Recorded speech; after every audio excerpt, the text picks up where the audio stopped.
Good afternoon, everybody. How's everybody doing today? It's Whitey Speaks, and I'm back speaking to you all once more. Today, guys, the topic for the video is going to be overhated zombies Easter eggs, okay? And this goes to not just Treyarch zombies, but Infinite Warfare zombies as well. We're going to see a little bit of Advanced Warfare zombies. You already know the drill. Jumping right into it. Starting with our first spot, this is in no particular order, we have Moon. For all the zombies out there, the zombies fans out there, I should say, that are familiar with Black Ops 1 zombies, they're going to know this was the finale to that game. Debatably the best finale we've seen in zombies to this day. If we're talking about the Easter egg, it usually gets hated on because of the immense RNG involved. Obviously, in order to do the full Easter egg, you need to get the Gersh devices, then the QEDs, then back to Gersh, which is insane box luck to be able to do that. If you don't have the right box luck or the right RNG, nothing's really going to happen for you. The cryogenic slumber party section of the Easter egg goes a little bit faster, but even then you still need excavator pi to breach tunnel 6, which there's a 1 out of 3 chance that can happen, meaning you could either get it on round 5, round 6, or you could be waiting all the way until round 30. To argue against that, you could say, oh, we'll just restart your game, it's no big deal.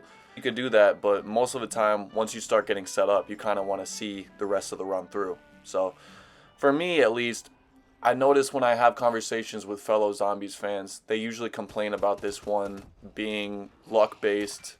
Most of the steps are pretty easy aside from that, but this one seems to get a lot of hate for that reason alone. You also need the wave gun in order to shoot the sphere, if you can call it that, from the top of the moon station. The Easter egg, for the most part, is really fun, though, if you ask me. That's why I consider it to be overhated. Once you get past the RNG, the steps are actually a ton of fun to complete, whether that be following the moon rock around.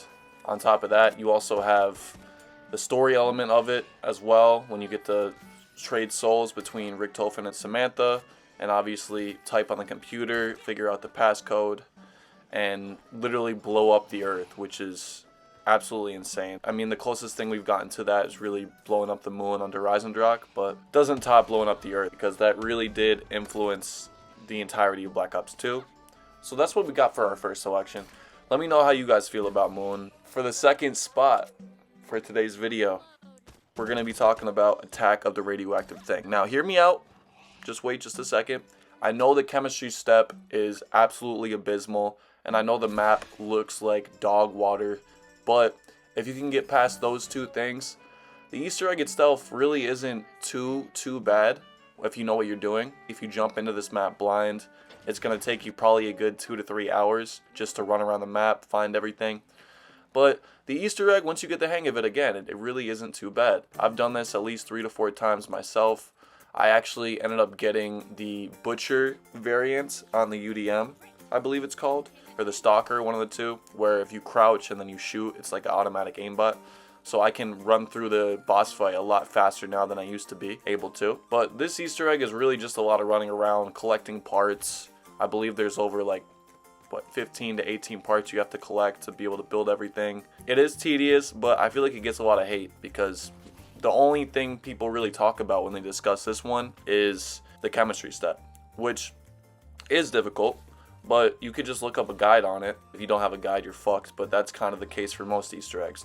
I mean, how many people are running around the map figuring it out all by themselves in this day and age? Not many people when you have the internet. We obviously have fun steps like the boss fight, which is creative. I liked going through the laser maze, even though I did rage tremendously when I fucked it up for the first 15 attempts of me trying out the Easter egg. In addition to that, you also have when you have to type in the code on the punch card machine. People usually complain about that step as well because they say it's a random sequence. Well, it's not. If you know the right numbers you have to type in, you can pretty much get it on your first or second attempt.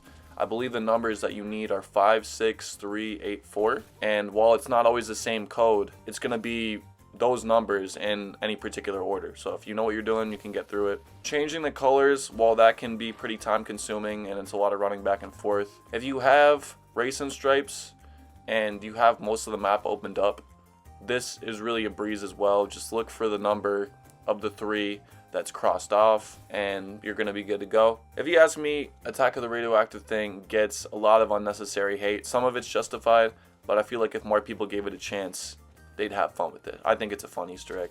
no final boss fight has gotten my heart beating like that one, especially at the very end when you have to put in the code that you got from underneath the desk.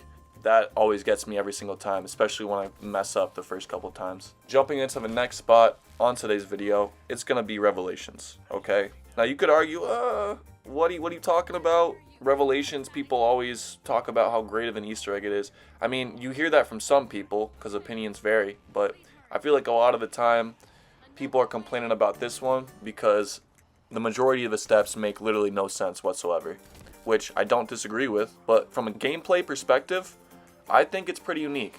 You have the little Arnie step where you go into the mouth of the Apothecon and you have to throw the little Arnies into the holes and you face off with the Margwas. You also have the 2 boss fights, if you could even call the boss fight. It's really just reused assets from Shadows of Evil. There's a lot to do in this map. I also loved how they played around with the summoning key and made it so you could throw it at the different objects, kind of like Uplink. I'm pretty sure that's the name of the game mode where they derived that from. You also have the step where you go around and shoot the rocks. It's always incredible to see how speedrunners do that step in particular, where they get them all from Nocturne on Toten and they just flex on us super hard. My biggest thing about the Revelations Easter egg is, while there is RNG involved, you have the immolation liquidation at your disposal. Maybe not everybody, but if you know about closing application and how that affects your gobblegums, making it possible for you to save them, obviously. The RNG element isn't even something to worry about in this map.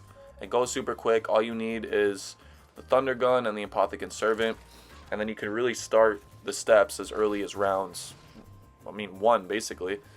The one that's kind of temperamental, in my experience at least, was protecting the Keeper. Even then, that's not even hard as well. That's just kind of trial and error. But yeah, I'm a big fan of this Easter egg. It's still fun to go and replay to this day, even if, again, everybody hates on the boss fight at the end. Plus, again, a lot of the steps they took the community, I believe, a couple weeks to solve, like the rock one in particular. I think it's a lot of fun, and it's way better than the Easter eggs we have today. The next spot on today's list, guys, we have transits, okay? And I'm going to be talking specifically about the Maxis side, because the Richtofen side of the Easter egg, it isn't hated on as much, but I feel like it deserves more hate than the Maxis side. The main gripe people have with the Maxis side is, okay, why are we going through the map? Why are we turning on the power and then turning it back off? On the 2-hit system as well, it's very challenging and it's easy to go down. Another thing they talk about is getting the Avogadro to spawn in the corn maze, but to be completely honest with you, that's really all the Easter egg is. You could do this in literally 10 minutes. I'm pretty sure the world record is under 10 minutes. And this was one of my favorite eggs to play back in the day. One of the first ones I did after Die Rise in 2013. I feel like it's just your standard first map Easter egg, that pretty much everybody can get behind. You could teach anybody this with no problems whatsoever. And while yes, it is annoying to get the Avogadro to spawn in, you can use the storm clouds to your advantage and get them to spawn in as early as round 4, even earlier if you're lucky. If you have the right people on your team and you know what you're doing, it's going to be an absolute breeze. I'm also a sucker for Transit. I don't think it's the best map ever, or I'm not one of those people that say it's better than Die Rise. Hell no. But I can still appreciate it for what it was, and when I was younger, playing that map with my friends, those are some of the best memories I've had. It's super easy. Don't even argue with me and say that it's RNG based with the EMP grenades, because again, you have the bank at your disposal. You could waste up to 250,000 points, which isn't going to happen because the EMP spawn rate in the box is actually pretty generous. This one I don't really have as much to say about because it's so short, but usually when people are talking about the 2 sides, they're usually saying that the Maxis side is the worst one. But it's like, bro, how are you gonna say that when all 4 players have to get EMP grenades? Come on, bro, don't even talk to me about that. And you got to build a jet gun, which is such a pain in the neck. The last and final map we are going to be talking about today, guys, I know you did not see this coming, not even from a mile away. It's going to be Infection from Advanced Warfare, okay? People always overhate on this map, guys, and it makes me so sad because this was one of my favorite eggs to play back in the day. I'm saying this about every single map we've discussed in this video, but there's just something about it. Even though the guns are pretty weak, the boss zombie spawn is abysmal. Even when you get the Goliath on round 10, that can be a pain in the ass. There's just something about this map that brings a smile to my face, and I like the zaniness of the steps. Most of the time when they complain about it, I'm not singling anybody out, but just whoever hates on the map, they're going to be talking about how, oh, you're cooking a burger, literally, and you're feeding it to an animatronic. Okay, it doesn't make any sense, but at least there's some charm to it, right? Would you rather do that? Or, going back to what I said in my previous video, would you rather play one of the Cold War maps and just teleport from one teleporter to the next?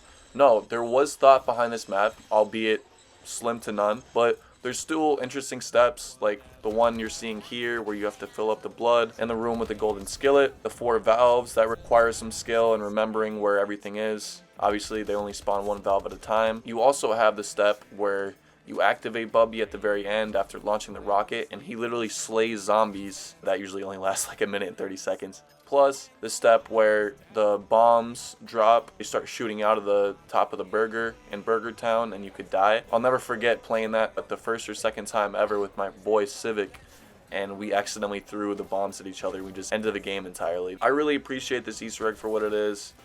Finding the meat, getting the Magnetron really isn't that difficult either. The Magnetron spawn rate in the box is just as generous as the EMP grenades, if not more generous. It isn't stupid easy like some of these new ones. You know, it takes skill. It requires a lot of memorization. Once you get acquainted with the map and all its antics, sure, it can be frustrating, but I don't think it deserves nearly any of the hate that it gets. Especially when you have other maps out there, like a Duran Fong, like... Again, we're not going to talk about that game. Or Beast from Beyond. Okay, that Easter egg is absolutely god-awful. But this one, it's got some unique steps. It's got personality, which gets a lot of points in my book when you compare it to what we have today. Other than that, guys, those are 5 of some of the most overhated Zombies Easter eggs, in my opinion.